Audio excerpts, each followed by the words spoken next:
Hey to our listeners, 90 Day Fiancé. My name is Dr. Kirk Honda. I'm a therapist and a professor. Since this is a psychology YouTube channel, everything that we get into might contain triggering material, so watch with care. Truly, talk with your therapist. Let's watch. Africa? Excuse me, like, I'm doing something, I'm working, and then you're just there talking and talking and talking. How do you expect me to feel, or how do you think that makes me feel? Because I was talking to you. That's how Does that made make any sense? Was that funny? You're not even listening. Okay, so to catch you up, they were trying to get him to do farm work, and so they were just standing there watching him pick up horse dung, and he was not liking it, and Emily was micromanaging, or I don't know, just nitpicking, I guess you could say, and he was kind of indicating to back off, and then at a certain point he says, "Shut the F up," or something like that. And Emily was, understandably upset about that and concerned. He could have quickly said, "Look, okay, I'm sorry for saying that, but can you please just give me some space here?" And he could say that right now, because that is abusive language, and for some people that's really normal. Maybe for him, this is a language barrier thing. He doesn't know that that's a really hurtful thing to say in that sort of context, especially to your partner. And I want to highlight this because, we use this as a jumping off point. There are some people, they come from a family environment where there was a lot of abuse, and verbal abuse will come along with everything else, and thus will be normalized, and these individuals will grow up and speak to each other or one directionally. Think of Amber Heard, Johnny Depp. I'm guessing that the two of them heard a lot of really abusive things verbally growing up. And it's important to know the line, because it's okay to be upset, or it's normal to be upset. It's normal to maybe roll your eyes. I still don't recommend that, though. What should I say? So generally what I'll say is you should be aware of where the line is. And the line is pretty low in terms of what is possible in terms of escalation of hostility. And that's all that it is. Rolling eyes is hostile. Telling someone to shut the F up is hostile. Calling someone a name is hostile. Walking away and angry and slamming a door is hostile. Those are hostile acts. And where's the line between regular hostility or understandable hostility or non-harmful hostility? It's hard to... For me, the line is pretty low. When I was younger, I would have put the line much higher. The older I get and the more repertoire I know in terms of how one can communicate how one feels, there's so many other options besides rolling your eyes and saying shut the F up or slamming a door. There's so many other things you could be saying. Now, do people make mistakes? Yes, but at least you should recognize, okay, I crossed the line there. Telling someone, shut the F up, or just even shut up. In fact, I think I, to some extent, got this, I know I got this from my family. In my household growing up, saying shut up, and there were 4 of us kids. There was a lot of telling each other to shut up. Shut up. What was the other saying that we knock it off or something, or some other phrase, but the shut up phrase was actually a very bad phrase in my household. It was essentially akin to swearing, and my parents would come down hard on us for saying shut up to each other. So it's important, because we didn't have that kind of environment in my family. There wasn't and swearing wasn't a thing, at least in anger, right, in hostility. In fact, I'll never forget it. This one time, I was probably 13 or something, and my sister was babysitting me, or I must have been younger if my sister was still at home. So I was probably 10, and my sister was telling me to do something. I was probably being a snot and was being defiant to her. And so I was going down the stairs, because my room was downstairs in the basement, which I really liked because it was like isolated. And I am frustrated, and I'm stomping down the stairs, and I said F you, I said the word, but I said it quietly because I didn't want her to hear it, because that was like unheard of to say something like that. In fact, I'm probably the only one in my family that ever said such a thing to another person in the family. But I didn't even say it to her. I said it, I thought, quietly, but apparently she yells from upstairs, "I heard that." And I thought, and I'm sitting downstairs just terrified, staring at the wall, wondering when my parents are going to get home and my sister's going to tell them. And oh my God. I mean, I wouldn't be abused or anything, but the amount of emphasis that would be put on that in my family. And when my parents got home, I hear them pulling into the driveway and I'm sitting there just, oh God, oh God, oh God, oh God, oh God. And then like an hour passes and next day I go upstairs and no one says anything. And I'm like, oh, Colleen, my sister didn't tell, they must not have told my parents. And I'm like, huh. But then I thought, oh, okay, I guess my sister is upset at me, but she's not that upset at me that she would tell my parents. But yeah, I mean, so that kind of culture that I had in my family and in my community, it was similar. In my school that I grew up in, there was a pretty low bar in terms of what qualified for hostile and, unfair, abusive language.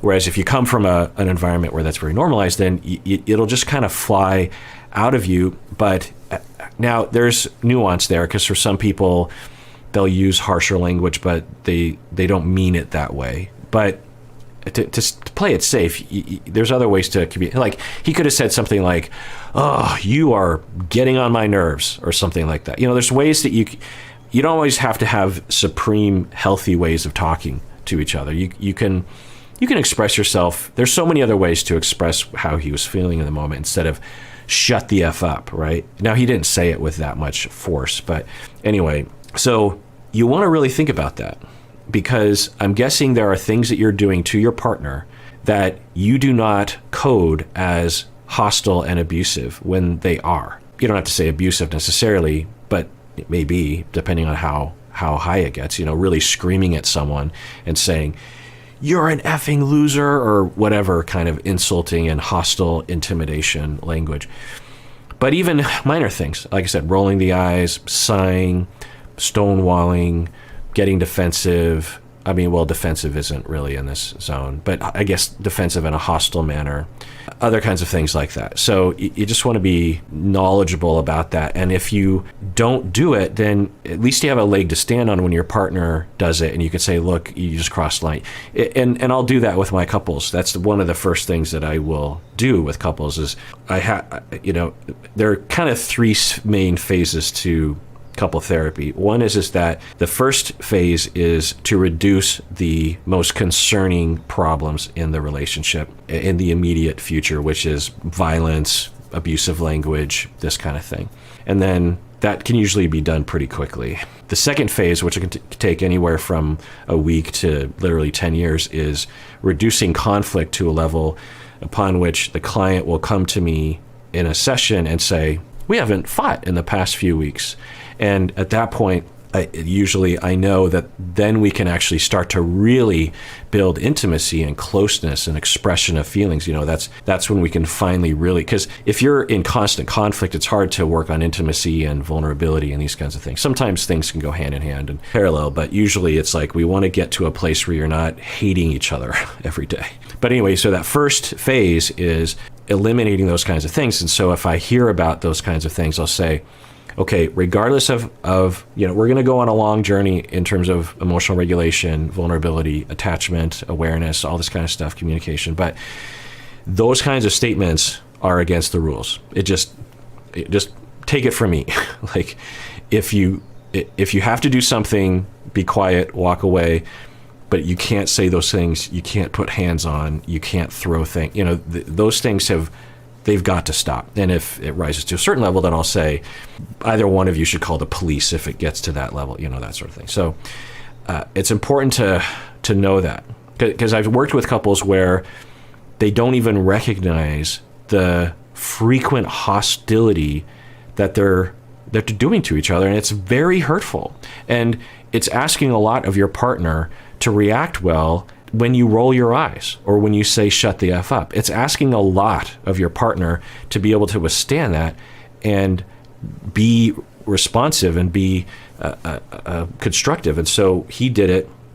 He could have, now you could argue that she was being pressuring and has been for a while now, where it's always her way or the highway. And she's pretty dismissive about her once, which I've already been over, of course. But so you could see that for him, it's a breaking point, but that doesn't make it okay. There's other ways that he could communicate. So he could really give himself a leg to stand on right now by saying, you're right, I shouldn't have said that, and I'm sorry. And I don't want to have that kind of language in our relationship.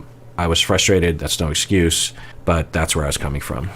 And so put that to rest. Now can we talk about why I said that? Because this all has to change. Now, from her standpoint, she's getting more dismissive. She's getting more, I don't know what to say. It's more, it's selfish, I guess is the word for it. Of just like, I don't know, it's getting awful, actually. In the beginning, I thought, well, he's coming into her territory on the first day, telling her how to breastfeed, and I'm just like, no, Kobe. Like, if you have a cultural preference for that, or a preference at all, it's fine. But on the first day, and you're just going to start demanding something and make claims about what's normal for children when it's not even true. So in those instances, I was like, okay, she handled it pretty well. She was like, okay. I mean, she was a little dismissive. But as time has gone on, it's just become more and more dismissive from her. Just more attitude of it's almost like she's trying to sabotage the situation or something. I don't know. And then you're just there talking and talking and talking. How do you expect me to feel, or how do you think that makes me feel? Because I was talking to you. That's how Does that that made make you any feel. sense? So that's sarcasm. That's another hostile act that people will commonly do that I used to consider to be just like, well, that's what you do in a relationship. After many years, especially treating couples and really even in my own marriage, no, sarcasm, not okay. It's not constructive. There are other ways.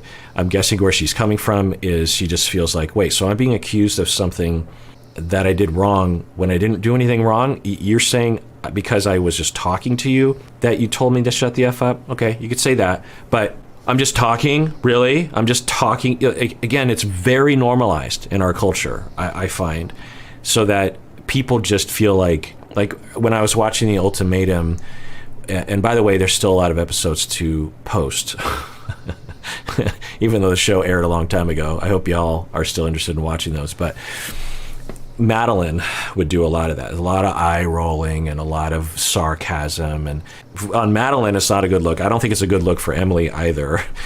And it's childish, it's hostile, it's immature, it's destructive. It doesn't provide any opportunity. Like, what's he supposed to say? Oh, you're right, I'm wrong. Like, what's your hope here? Now, if you're sarcastic to someone on the bus that you don't know and they're just being hostile, you just want to blow them off, fine. But in a marriage, you want to actually have this work out, and to be hostile is to go in the opposite direction. So yeah, but he's not being super helpful. He could say, no, it wasn't that you were just talking, it was that you were micromanaging me, you were criticizing me, and it made me feel bad. So let's see if you can be more. But she should know that because it was pretty clear. Was that funny? You're not even listening to yourself. You're like, you were just there talking and talking. Like, yeah, I was talking to you. I wasn't like being rude. How many times you were being rude. Yeah. And there was just something a little off-putting about that whole scene of him, I don't want to say it, but I think y'all know what I would say. I don't think it was that way, but just watching it, like if I were Emily, I'd be like, let's not just have him, the person of color immigrant, literally picking up poop while two white people watch him. Like, it's not, if I were Emily or the mom, I'd be like, this is not, get me out of this scene, or I'll start picking it up too. Like, we're all doing this together. I'm confused because I'd never seen Kobe react that way. To say what he said in a moment of frustration is one thing. But what really concerns me is that he still thinks it's okay. He needs to be a respectful husband to show. Yeah, agreed. He should be able to say that was crossing the line, and can we talk about where I was coming from? So, pretty classic example of two people being right and not acknowledging the other side. She's right in that he crossed the line, and he's right in that she was pestering him in a hurtful way. But neither one is willing to hear that or to acknowledge it. Show our son that this is how you treat women. You were just trying to be bossy, control everything, and I kept saying this. I'm trying to help you, but Help you're me taking over it. what? That was just least, I'm not the going to least talk of to the you if you're things. going to keep being rude to me. Either we're going to... So, yeah. I think what happened there was she was starting to lose the argument or get confused, and so she puts her foot down and says, I'm not going to talk to you if you're going to continue to... Now, maybe from her standpoint, she's like, if you're going to continue to act like that was okay to say, then I don't want to talk with you anymore. There's just so many other ways they could be talking about this. And I think he did a bad thing, but I think he's doing a better job in this conversation of at least creating some like, all she has to say is like, talking to you, what do you mean? And he's like, well, I don't know. You're just like pestering me. Oh, okay. Well, I could see that, but do you recognize that what you said was crossing? There's other ways you can respond. figure this out or this is not going to work. Okay? You don't see the big picture that what you said to me was wrong. And this is what certain people will do. We saw Bilal do this, in that, it's legit that Shida made a mistake by continuing to put hands on when he said, don't do that. But on the scale of transgressions, it was, a 2 or 3 out of 10. And then somehow that justifies the 8 out of 10, scale transgressions against the other party without any apology. And I think for all of us, we're prone to this, particularly when things get contentious. We will gather ammo of just like, well, you did this and you did that, as a way of deflecting our own responsibility and blame. And I think that's what she's doing right now. I'm sorry for saying that. You're sorry for saying what? Wow. I don't think I've had such a whiplash of reaction between thumbs up and thumbs down ever. He says I didn't expect that, but it makes sense that I guess he was kind of going in that direction. So very mature of him. He's like, I'm sorry I said that. And it was great. It wasn't super sincere, but it was, 6 out of 10. You're sorry for what? I mean, oh my God. Why? Why would you react that? What's your goal? To put him in his place constantly? Saying shut the up. Thank you. All right? And that was wrong. Yeah. Sorry for being talkative to you while you were working. Oh, golly.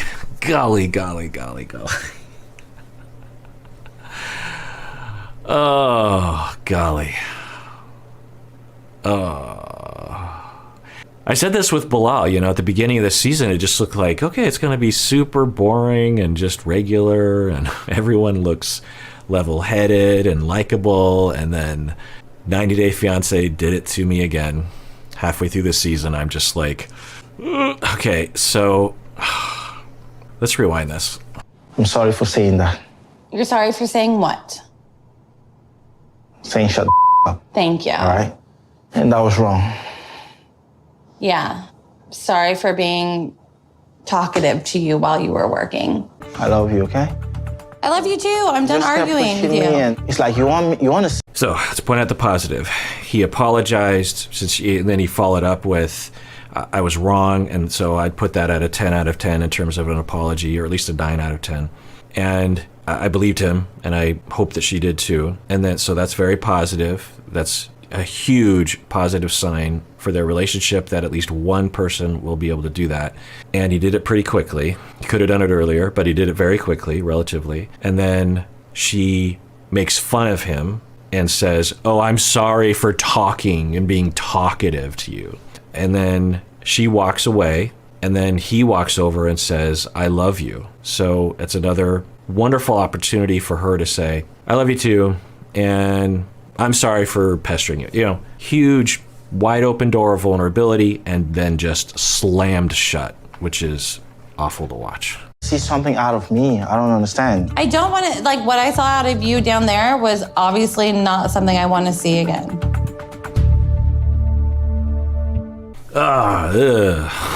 That's awful. It's just, I mean, I don't know. I thought this would work out because their early conflict seemed workable, but now it's, I don't know. Maybe he's just super easygoing and he'll just roll with it. All right, well, I want to thank everyone for liking a video or subscribing or hitting the bell or commenting below, being nice to each other. You can also participate on the conversations on Discord, Facebook fan page, these kinds of, on the subreddit. And so, you know, be nice to each other, express yourself, support each other. I think most of you do, because I think most of you are really nice people. All the people that I've met in person or over email or DM or something, I find to be just some of the nicest people on the planet. And so pat yourself in the back for that. I appreciate you. And everyone out there, please take care of yourself because you deserve it. You really, really do.